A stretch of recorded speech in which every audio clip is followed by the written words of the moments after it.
বিসমিল্লাহির রহমানুর রহিম। হে সমস্ত জগতবাসী, আজকে আপনাদের সামনে কিছু স্বপ্নের ব্যাখ্যা নিয়ে হাজির হলাম। যে জীবনে মানুষ কত কিছুই না স্বপ্নে দেখে, কিন্তু দেখলে কি হবে, কোনটা দেখলে যে কি হবে এটা সকলের ধারণা নেই, যার ফলে মানুষ পথ পায় না, সামনে অগ্রসর হতে পারে না।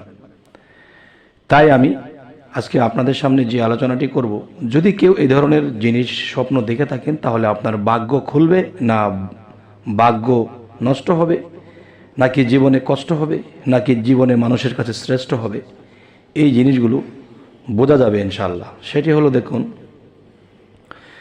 পৃথিবীতে কেউ যদি অলি আউলিয়ার সাক্ষাৎ পায় স্বপ্নযোগে, কোনো অলিয়া উলিয়ার সাক্ষাৎ যদি পেয়ে থাকে, তাহলে তার কি হবে? যে লাভ হবে ও উন্নতি হবে, এবং আপনার উন্নতি হওয়ার আলামত যে আপনি জীবনে যে আল্লাহর পথেও লাভবান, দুনিয়াবি লাভবান, দুইটি পথেই আপনি লাভবান হতে পারবেন যদি স্বপ্নযোগে কোনোদিন অলি আউলিয়াদেরকে দেখতে পান। যে আরও একটি বিষয় হলো, দেখুন, যেখানে খারাপ আছে সেখানে ভালো আছে, যেখানে ভালো আছে সেখানে খারাপ আছে। তাই বলবো, অন্ধকারময় অবস্থা, যেমন স্বপ্নযোগে মানুষ অনেক অন্ধকারে ধাবিত হয়, অন্ধকার অন্ধকার, কিছুই দেখা যায় না, কিছুই নেই, এরকম একটা ভাব। তখন এই দৃশ্য দেখলে আপনি ওই মুহূর্তে কি ভাববেন, কি বুঝবেন? ওই মুহূর্তে এটাই ভাববেন, এটাই বুঝবেন যে যে অন্ধকারময় দেখলে প্রাণের ভয়ের আশঙ্কা আছে। তার মানে সেই দিন ঘুম থেকে উঠে আপনি কি করবেন? যে অবশ্যই আল্লাহ তাআলাকে স্মরণ করতে হবে এবং সিজদা করতে হবে, এবং তিন কুল, যেমন ফাতেহা সহকারে 3 বার ফাতেহা, 3 বার ইখলাস, একবার ফালাক, একবার নাস, এরকম পরে আপনার নিজের বুকে ফু দিতে হবে এবং সিজদা করতে হবে। আল্লাহর কাছে মনোজাত করে বলতে হবে যে আল্লাহ, আমি যে অন্ধকারময় দেখেছি, আমার যদি প্রাণের কোনো আশঙ্কা থেকে থাকে, প্রাণের ভয় থেকে থাকে, সেখান থেকে তুমি আমায় মুক্ত রেখো। তখন আল্লাহ দেখিয়েছিল, আর আপনি কি করলেন? একটা দরখাস্ত করে দিলেন আল্লাহর কাছে, তখন আল্লাহ এই বিপদ থেকে আপনাকে রক্ষা করবে। আচ্ছা, তাহলে বোঝা গেল পৃথিবীতে স্বপ্ন বোঝার আমাদের অবশ্যই দরকার। এই স্বপ্ন না বুঝে মানুষ অনেক বিপদগ্রস্ত হয়, তখন আল্লাহর কাছে বলে, আল্লাহ তুমি দেখলা না, চাইলা না, আমি বিপদে পড়েছি। আর আল্লাহ কি বলে? আমি তোমাদেরকে স্বপ্নে ইঙ্গিত করেছি, তোমরা বোঝার চেষ্টা করোনি, জানার চেষ্টা করোনি। যাই হোক, আজকে আরও একটি বিষয় বলবো, সেটি হলো কি, যদি কেউ স্বপ্নে দেখে যে অলংকার, অনেক স্বর্ণ অলংকার, অনেক কিছু দেখে, তাহলে এতে কি বোঝা যায়? এই স্বপ্ন দেখলে সকালে ঘুম থেকে উঠলে তখনই আপনি ভাববেন আর চিন্তা করবেন যে অলংকার স্বপ্নে দেখলে কি হয়? সম্মান লাভ হয় এবং মনে প্রিয় হয়। যদি আপনি কোনো মালিকের আন্ডারে থেকে থাকেন, সেই মালিক আপনাকে অনেক ভালোবাসবে, আপনাকে অনেক স্নেহ দেবে, আপনার যা লাগবে তা সে আগের থেকেই দিয়ে থাকবে। তার মানে আপনাকে সবসময় আদরে থাকবে, আপনাকে সবসময় আদরে রাখবে, আদরে দেখবে। এখন যে কথাটা বলবো সেটি হলো, দেখুন, অগ্নিকুণ্ড কিংবা অগ্নি দেখলে কি বুঝবেন? আপনি রাত্রিবেলা দেখেছেন অনেক আগুন আগুন আগুন, অনেক আগুন দেখেছেন, তাহলে আপনি সকালে ঘুম থেকে উঠে আপনি কি ভাববেন, কি বুঝবেন? এটা বুঝবেন যে ধনবতী মহিলার সাথে বিবাহ হবে আপনার। আমি আবার বলছি, যদি আপনি রাতে স্বপ্নযোগে অগ্নিকাণ্ড বা আগুন দেখতে পান, যদি আপনি অনেক আগুন দেখতে পান, তাহলে আপনি এটাই বুঝবেন যে কোনো ধনবান নারীর সাথে আপনার বিবাহ হবে। আচ্ছা, অগ্নি উত্তোলন করতে দেখলে কি বুঝবেন স্বপ্নে? অগ্নি উত্তোলন করতে দেখলে এটাই বুঝবেন যে আপনার ব্যবসা বাণিজ্য প্রচুর লাভ হবে।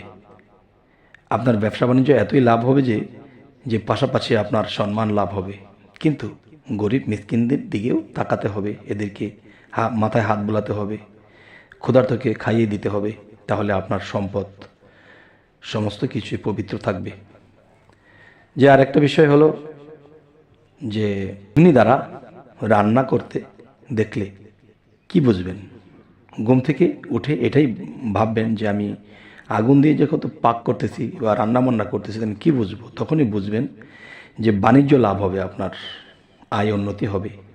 তাহলে এই যে জিনিসগুলো আজকে আপনাদের সামনে পেশ করছি, এই জিনিসগুলো কিন্তু প্রত্যেকটা মানুষেরই জানা দরকার। যারা চাকরি করে, ব্যবসা করে বা যে কোনো একটা কিছু করে, তাদের অবশ্যই এই বিষয়ে জানা দরকার।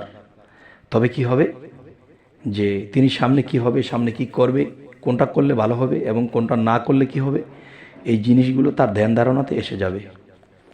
যাই হোক, তো আরও একটি বিষয়ে আমি বলবো আপনাদেরকে, আগুন অগ্নিবস্ত্রে লাগা দেখলে, যদি আগুন আপনার শরীরের জামা কাপড়ে লেগে যায়, তখন আপনি স্বপ্নে এটা কি বুঝবেন?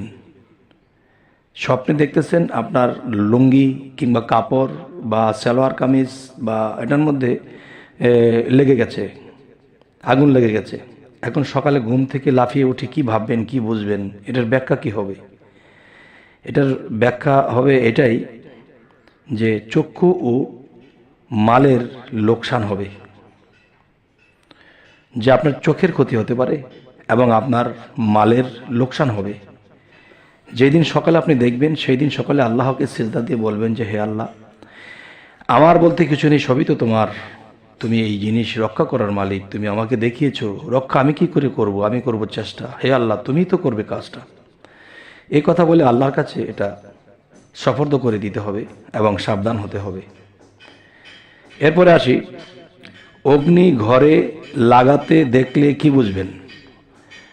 ধরুন আগুন ঘরে লাগতে দেখলে আপনি কি বুঝবেন? এটা কি বোঝার আছে? অবশ্যই বোঝার আছে যে আপনি সকালে ঘুম থেকে উঠে ভাবছেন যে আগুন ঘরে লাগলো, এখন আমি কি বুঝবো এটা?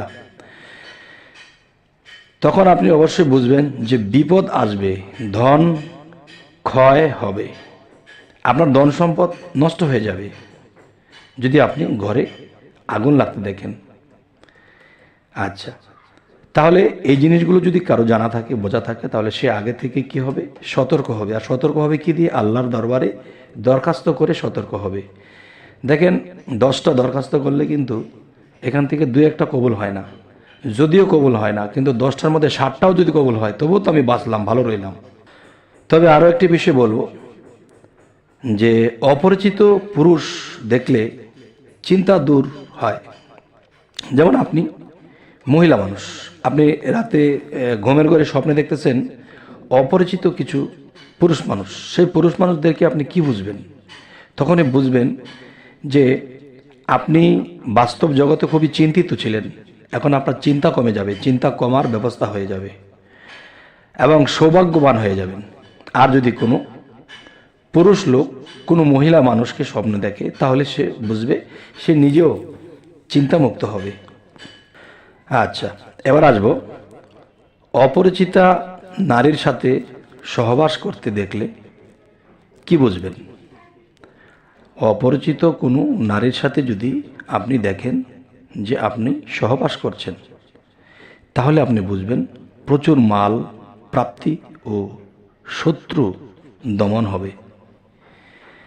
তাহলে শত্রু দমন থেকে যদি বাঁচতে পারি আর যদি প্রচুর মালধনের মালিক হতে পারি, তাহলে বোঝা গেল কি যে স্বপ্নযোগে যেটা ঘটবে এটা কিন্তু বাস্তবে করতে গেলে আপনি মামলা খেয়ে যাবেন।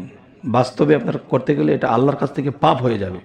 কিন্তু এটা স্বপ্নে যে জিনিসের যেটা যেটা দেখালে যেটা হয়, এটা দেখানো হয়।